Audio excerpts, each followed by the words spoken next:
The Lord be with you. And with your spirit. A reading from the Holy Gospel according to Matthew. Glory to you, O Lord.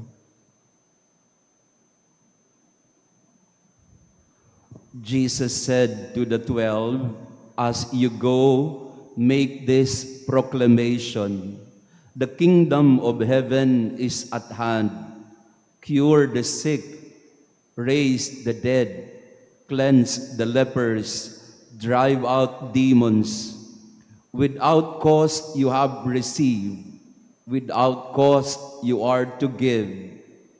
Do not take gold or silver or copper for your belts, no sack for the journey or a second tunic, or sandals or walking stick.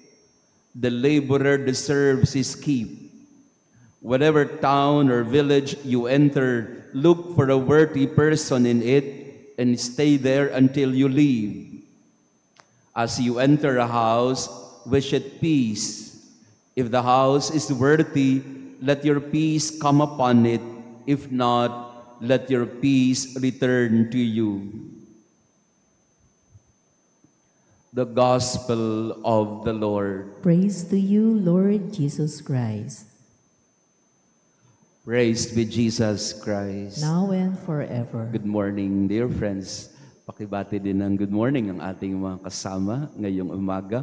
Beautiful Wednesday morning to be together in prayer, and also to our online parishioners, thank you for praying with us.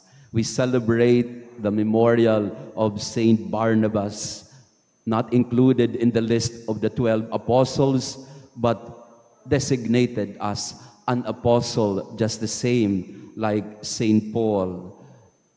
We try, if you would like to give me, if you may want to give me a bit of some time to explore the character and the background of Saint Barnabas. We find him in Acts chapter 4, 9, 11, 13, and 15. So if you want to see the development of the character of Barnabas in the Bible, especially in the Acts of the Apostles, you find him in 4, 9, 11, 13, and 15. Hindi po numero yun sa wedding, no? Yun po ay kung saan nyo matatagpuan si Barnabas. His original name is Joseph, but he was named by the other apostles as Barnabas. Nickname niya ang Barnabas, and it is the meaning of Barnabas is son of encouragement. So from Joseph to Barnabas, tinawag siya na son of encouragement kasi yun ang ugali ni Bernabe o ni Barnabas. Beautiful story of Saint Barnabas. In chapter 4, for example, of the Acts of the Apostles, you find him as one of the first converts. He was born in Cyprus and he was in Jerusalem at that time, and right there and then, he sold his property.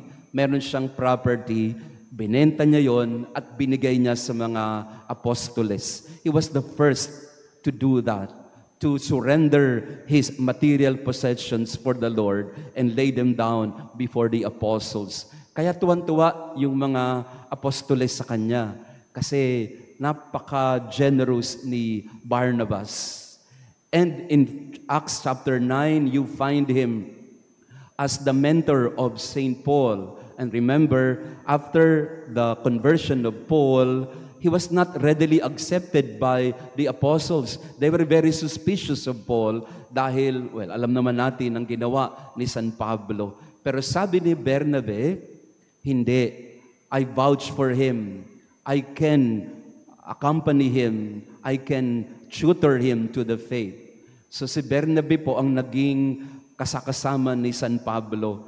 And he took care of Paul. At nung tinutugis na si Pablo ng mga Hudyo at ng mga unang Kristiyano, sabi niya kay Pablo, balik ka muna ng Tarsus kung saan ka pinanganak at magpahinga ka muna. Baka mamatay ka ng maaga. So he encouraged Paul. That's why he is called Barnabas. He is a son of the encouragement. So in chapter 11, yun po ang first reading natin ngayon, pinadala siya ng mga alagad sa Antioch. And he preached in Antioch at kasama din ni Pablo. In Acts chapter 11, hinanap niya ulit si Pablo. Pinuntahan niya sa Tarsus. He is in Antioch at malapit lang ang Tarsus. Pinuntahan niya at sabi niya kay Pablo, pwede ka na, samahan mo na ako at magmi-mission tayo. We will go to different villages and we will proclaim the gospel. So Barnabas is the original mentor of Paul. And in Acts chapter 13, Barnabas and Paul were sent together in the first missionary journey. The first missionary journey of Paul was not really his journey. It was more of the mission of Barnabas. But nevertheless, Barnabas told Paul, come with me and let's do mission together. In Acts chapter 15, unfortunately, nag-away sila ni Paul. Dahil si Paul, mainitin ng ulo, ang sabi niya, wag na nating isama yan si John Mark. John Mark is one of the closest collaborators of Barnabas. Ang sabi niya kay Barnabas, ayokong kasama yan. O kaya naghiwalay sila. And Barnabas with John Mark continued their mission. But all in all, if you see the character and the figure of Barnabas, he was really a man of encouragement, a man who was always willing to share his resources, a man who was always willing to mentor someone. He would always encourage people around him. Ganda ng kwento ni Barnabas. At maganda na tayo din, katulad niya, ay maging mga instrumento ng encouragement, not discouragement. We become instruments of affirmation, not disempowering people around us. The image of Barnabas is one of a generous and kind person, that always ready to accommodate people, affirming them with his words, affirming them with his support, even material support for that matter. Would that we become Barnabas in our time today? Let's become a source of encouragement for people around us.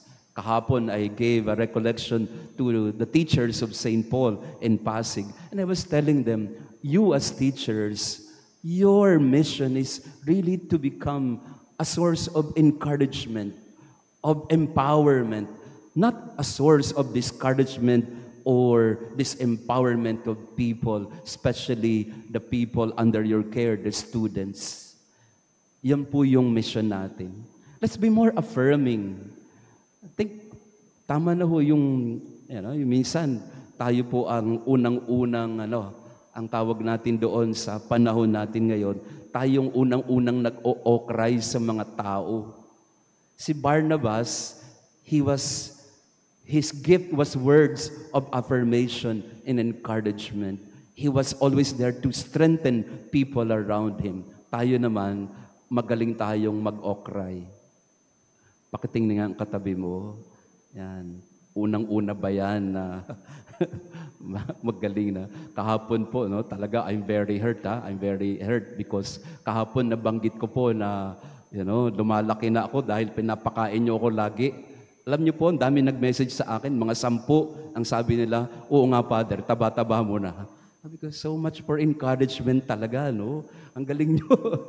Ayan, so, minsan nakakasakit na tayo eh. Ayan. Bakit naman na sasaktan natin ng hindi po ako nasaktan. Talagang challenge po 'yon, no, to so Barnabas is giving us an example of how to strengthen people around us. Imbis na we disempower them with our words or our gestures, why not become an instrument of joy, of hope, of upliftment for them? We pray and ask Saint Barnabas, the son of encouragement, to help us in our mission to find and support the many Paul around us. Praised be Jesus Christ. Now and forever. Please all stand. Let us pray.